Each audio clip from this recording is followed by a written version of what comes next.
भूत और चुड़ैलों का मोहल्ला। रात का समय था। ऐसे में दो दोस्त आशीष और लखन अपनी बाइक पर सवार अपने घर जा रहे थे। लखन, जल्दी बाइक चलाना, अगर बाबा को पता चला कि हम दोनों आज भी देर रात तक घर से बाहर थे तो फिर मेरी खैर नहीं। अरे तू भी कितना डरपोक है आशीष। अरे यही तो उम्र है देर रात तक बाहर रहकर पार्टी करने की। और अरे ये बाइक कैसे रुक गई? लो कर लो बात। अब ये तेरी फटफटी भी रुक गई। अब तो पक्का घर जाते ही जूतियां पड़ेंगी। अब क्या करें यार? मुझे क्या पता। वैसे ये जगह कौन सी है? ये कोई गांव लगता है। अरे नहीं, यहाँ तो कोई मैकेनिक की दुकान भी नहीं होगी। पहले से पहले ये ऐसा कहना बेकार है। तेरी बाइक को यहाँ थोड़े ही छोड़ सकते हैं। ये गांव देखने से तो ठीक ठाक ही लगता है। हो सकता है कि कोई मैकेनिक की दुकान हमें मिल ही जाए। दोनों दोस्त देर रात को गांव में दुकान ढूंढने लगे। चलते चलते वो एक बड़े से लोहे के दरवाजे के पास पहुंचे। यार ये जगह तो देखने से काफी डरावनी लग रही है। यहाँ अंदर जाएं क्या? रात के अंधेरे में तो चूहे की आहट भी भूत जैसी लगती है। जरा देख, ये एक मोहल्ला है, हो सकता है यहाँ कोई दुकान मिल जाए। आशीष और लखन दोनों ही उस मोहल्ले में घुस गए। पूरे मोहल्ले में अंधेरा और सुनसान पड़ा हुआ था। यार आशीष, मुझे नहीं लगता कि हमें यहाँ कुछ मिलेगा। चल वापस चलते हैं। अरे यार, तू कितना डरता है। गांव देहात में ऐसी जगह होती है, डर मत। वो दोनों चलते चले जा रहे थे कि तभी लखन को अपने पीछे किसी के कदमों की आहट सुनाई दी। कौन है? क्या हुआ? अरे मुझे ऐसा क्यों लगा कि कोई मेरे पीछे था। अरे यार, तू बहुत डरपोक है। चल जल्दी आ। मुझे लगता है कि ऐसे कोई दुकान ढूंढनी तो नामुमकिन है। हमें यहाँ किसी से पूछ लेना चाहिए। लखन और आशीष उस खाली से मोहल्ले के एक दरवाजे पर चले गए और खटखटाने लगे। कोई है? अचानक ही दरवाजा खुला, लेकिन देखने की बात थी कि वहां उन्हें कोई दिखाई नहीं दिया। ये दरवाजा खुद कैसे खुल गया? क्योंकि ये हम भूत चुड़ैलों का मोहल्ला है। कौन बोला? दोनों दोस्तों ने घबराकर पलटकर देखा। पीछे देखते ही उन दोनों की ही आंखें फट गईं। पीछे हर घर की खिड़की, दरवाजे, छत और चौखटों पर सिर्फ भूत और चुड़ैल ही दिखाई दे रहे थे। किसी का हाथ खिड़की से निकल रहा था तो किसी की मुंडी ही छत से बाहर जा रही थी। लखन, भाग यहाँ से। अरे ऐसे कैसे? अब तुम हमारे मोहल्ले में आए हो तो हमें अपनी खातिरदारी भी करने दो। भूत ने ऐसे बोलकर आशीष का कॉलर पकड़कर हवा में उठा लिया। छोड़ दे मुझे। अब हम तेरी चटनी बनाकर खून के सूप के साथ खा जाएंगे। आशीष, तू ठीक है ना? तुझे आशीष की चिंता है, अब तू अपनी चिंता कर। जिस दरवाजे पर लखन और आशीष खड़े हुए थे उसी के अंदर से एक हाथ आया और लखन को अंदर ले गया। अचानक ही वो दरवाजा बंद हो गया। जिस भूत ने आशीष को पकड़ा हुआ था उसने उसे जोर की पटकी दी। इसकी वजह से वो बेहोश हो गया और जब सुबह को उसकी आंख खुली तो उसने खुद को उस मोहल्ले के बाहर पड़ा हुआ पाया। मैं कहाँ हूँ? अरे भाई, यहाँ इस जगह क्या कर रहे हो और कौन हो तुम? वहीं खड़े एक आदमी ने आशीष से पूछा, लेकिन उसे उस आदमी के अंदर भी शैतान ही नजर आ रहा था। इसीलिए आशीष अचानक ही उठ खड़ा हुआ और मेरे पास मत आना। अरे पर हम तो कहा ना, दूर रहो मुझसे। अरे लगता है इसकी दिमागी हालत ठीक नहीं है। चलो भाइयों, इसे अस्पताल छोड़ आते हैं। गांव के आदमी आशीष को एक अस्पताल छोड़ाए।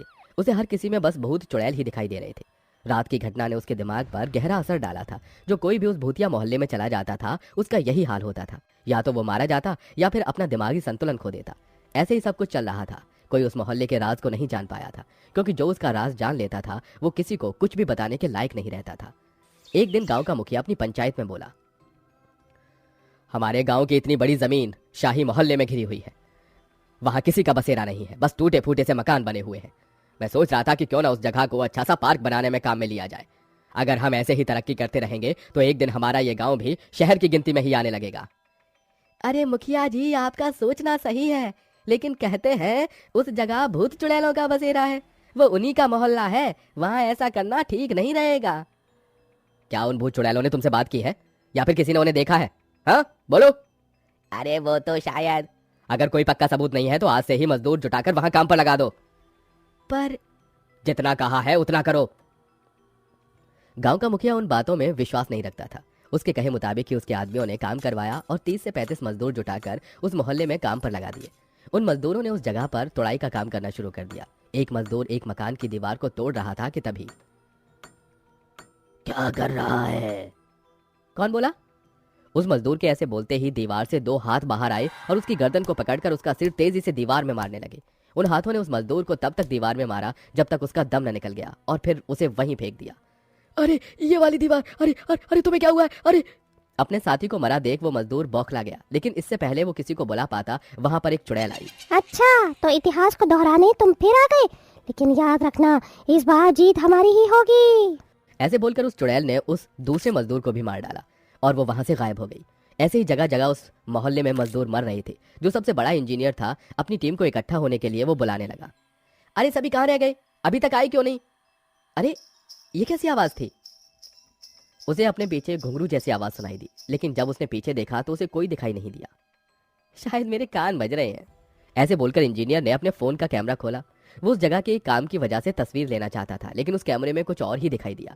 उसके फोन में उसे घर की खिड़की, दीवारों पर और यहाँ तक कि उसके आसपास बहुत सारे चुड़ैल और भूत दिखाई दे रहे थे, जिसकी वजह से उसके हाथ से उसका फोन छूट गया और उसकी चीख निकल गई। आ! इससे पहले वो भाग पाता किसी ने उसका गला पकड़ा और उसे जमीन पर घसीटने लगा। ओ! आ! आ! वो न दिखने वाली शक्ति उस इंजीनियर को घसीटते हुए एक ऊंचे घर की छत पर ले गई और उसे वहां से नीचे फेंक दिया। वो इंजीनियर भी वहीं मारा गया। कुछ देर बाद जब वहां गांव का मुखिया आया, अरे काम कैसा?